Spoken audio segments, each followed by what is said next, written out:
በዓለም ዙሪያ ላላችሁ ቅዱሳን ዛሬ ደግሞ እግዚአብሔር በልቤ ያስቀመጠውን የመጽሐፍ ቅዱስ ክፍል እንነጋገራለን። አርማጌዶንና ታላቁ መከራ የሚል ነው።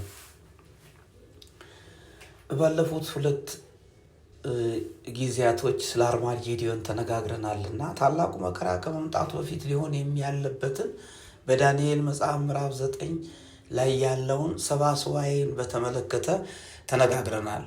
እና ከዚያ በኋላ አንድ ሱባዔ እንደሚቀር ከቤተ ክርስቲያን ዘመን በኋላ ደግሞ ያ አንድ ሱባዔ ላይ ታላቁ መከራ በመጽሐፍ ቅዱስ ቅዱሳዊ ትንቢት እንደተገለጸው ከክርስቶስ ዳግም ምጽአት በፊት የነበረው የከባድ መከራና ግርግር ወቅት እንደነበረ እንደሚሆንም እንደገናም ደግሞ እሱም በአማኞች ላይ ሰፊ ስደትና ዓለም አቀፍ አደጋዎችን የክርስቶስ ተቃዋሚና አገዛዝ የሚያካትት የሚሆንበት ዘመን እንደሆነ ይህም ወቅት ደግሞ በአርማጌዶን ጦርነትና በክርስቶስ የሺህ ዓመት ግዛት የተመሰረተበት የእግዚአብሔር ቁጣ በዓለም ላይ የፈሰሰበት ጊዜ ሆኖ ይታያል።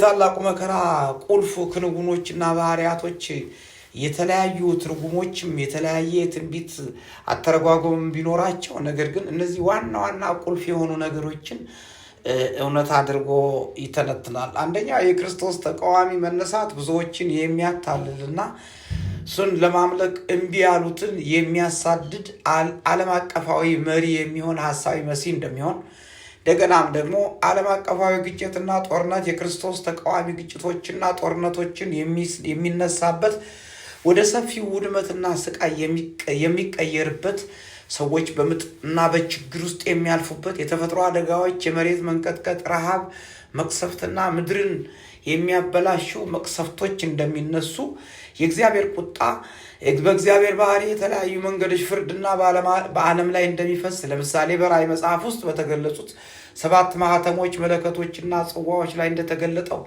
የአርማጌዶን ጦርነት ክርስቶስ ተቃዋሚውን እና ሰራዊትን የሚያሸንፍበት የመጨረሻ ጦርነት እንደገናም ደግሞ ሌላ የጎግ ማጎግ ጦርነት ከመምጣቱ በፊት በምድር ላይ ያለ የመጀመሪያው ጦርነት እንደሚሆን እዚያ በኋላ ደግሞ ዳግም ምጽአት የክርስቶስ ኢየሱስ ዳግም ምጽአት ክርስቶስ የሺህ ዓመቱን ግዛት ለመስራት ወደ ምድር የሚመለስበት እንደሆነ በመጽሐፍ ቅዱሳዊ ጽሑፎች ውስጥ ደግሞ የተጠቀሱት ልዩ ልዩ ክንውኖችን የሚያካትል በተለይ ደግሞ የ144ቱ የአይሁዳውያን አማኞች መታተምን በተመለከተ በራእይ መጽሐፍ ላይ በደንብ አድርጎ በሰፊው ግልጽ አድርጎ ይናገራል። በመከራ ጊዜ ደግሞ በእግዚአብሔር የሚታተሙ አይሁዳውያን እንዳሉ ራእይ ምዕራፍ 7 ቁጥር 4 ላይ ደግሞ እንዲሁ ደግሞ ይናገራል። ሌላው ደግሞ በዚያው በራእይ መጽሐፍ ላይ ደግሞ በዚህ ዘመን ይከናወናል ተብሎ የተባሉ የሁለት ምስክሮች አገልግሎት ነው። ለ1260 ቀናት የሚሰብኩና ተአምራትን የሚያደርጉ 2 ነቢያት ራእይ ምዕራፍ 11 ቁጥር 3 ላይ እንደሚነሱም ይነግረናል። የጥፋት ርኩሰት ማለትም የክርስቶስ ተቃዋሚ እንደገና በተገነባ የአይሁድ ቤተ መቅደስ ውስጥ የራሱን ምስል እንደሚያቆም ዳንኤል ምዕራፍ 9 ቁጥር 27፣ ሁለተኛ ተሰሎንቄ ምዕራፍ 2 ከቁጥር 3 እስከ 4 ድረስ ይናገራል። የሁለተኛ ተሰሎንቄ ምዕራፍ 2 ከቁጥር 3 እስከ 4 ድረስ ያለውን እናነባለን። እግዚአብሔር ስሙ የተባረከ ይሁን። ሁለተኛ ተሰሎንቄ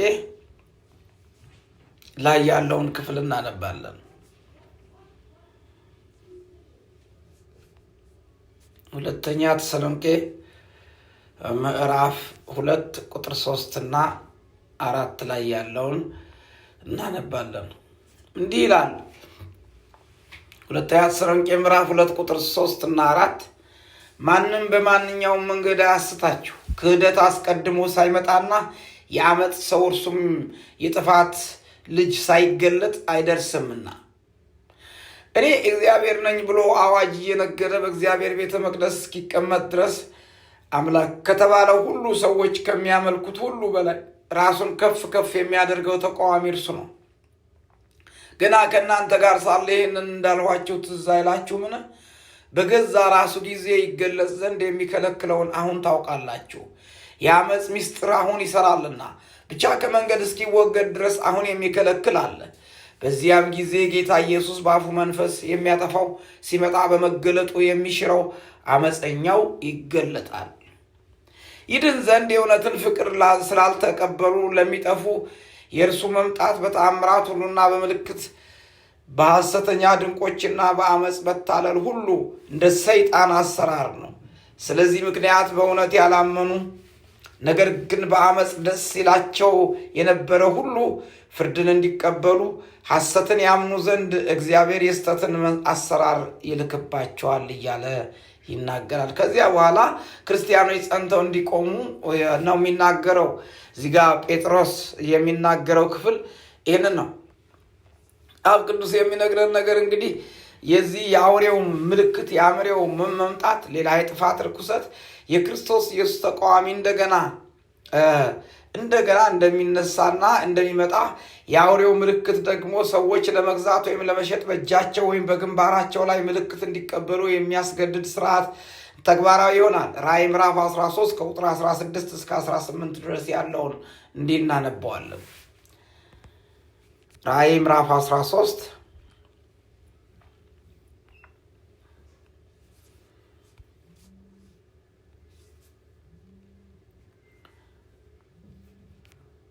እንዲህ ይነበባል። ራእይ ምዕራፍ 13 ከቁጥር 16 እስከ 18 ድረስ እንዲህ ይላል። ታናናሾችና ታላላቆች፣ ባለጠጋዎችና ድሆች፣ ጌታዎችም እና ባሪያዎች ሁሉ በቀኝ እጃቸው ወይም በግንባራቸው ምልክትን እንዲቀበሉ የአውሬው ስም ወይም የስሙ ቁጥር ያለው ምልክት የሌለበት ማንም ሊገዛ ወይም ሊሸጥ እንዳይችል ያደርጋል። ጥበብ በዚህ አለ። አእምሮ ያለው የአውሬውን ቁጥር ይቁጠረው፣ ቁጥሩ የሰው ቁጥርና ቁጥሩም 666 ነው እያለ ይናገራል። እዚህ ላይ የሚናገረው ክፍል እንግዲህ መሆን አለበት ነው የሚለው በቀኝ እጃቸው ወይም በግንባራቸው ምልክትን እንዲቀበሉ ያደርጋል።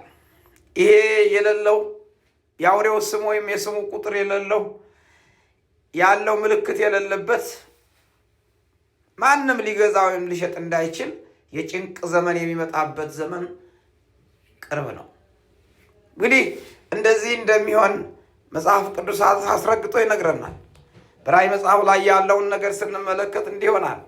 ስለ ታላቁ መከራ ጊዜና ቆይታ በተለይ ደግሞ ቤተ ክርስቲያን መነጠቅ የተለያዩ አመለካከቶች ቢኖሩም ከዚህ የሚከተሉትን ደግሞ እንዲህ እንመለከታለን። የቅድመ መከራ መነጠቅና የተለያዩ አመለካከቶች፣ አንደኛ አንዳንዶች መከራ ከመጀመሩ በፊት ቤተ ክርስቲያን ወደ ሰማይ ትወሰዳለች ብለው ያምናሉ። ይሄ ደግሞ የክርስቲያኖች የትክክለኛ ክርስቲያኖች እምነት ሆኖ እኛም የምናምነው የፔንቴኮስታል እምነት ነው።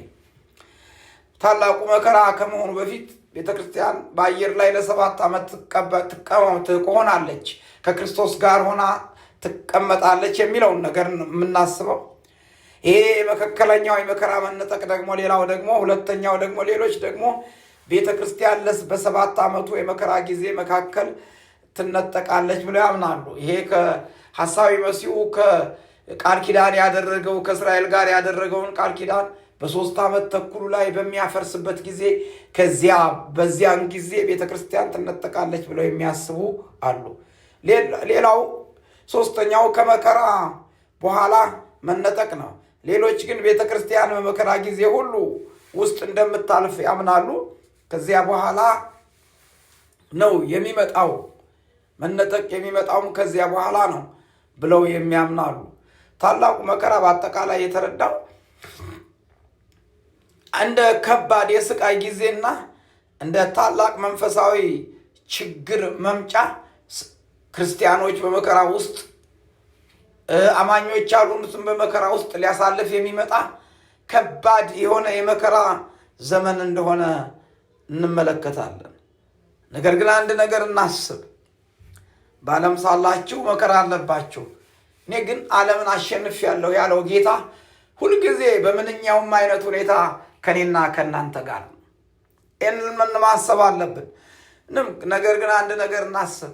እኛ የፔንቴኮስታል እምነት ተከታዮች እንዲህ እናምናለን።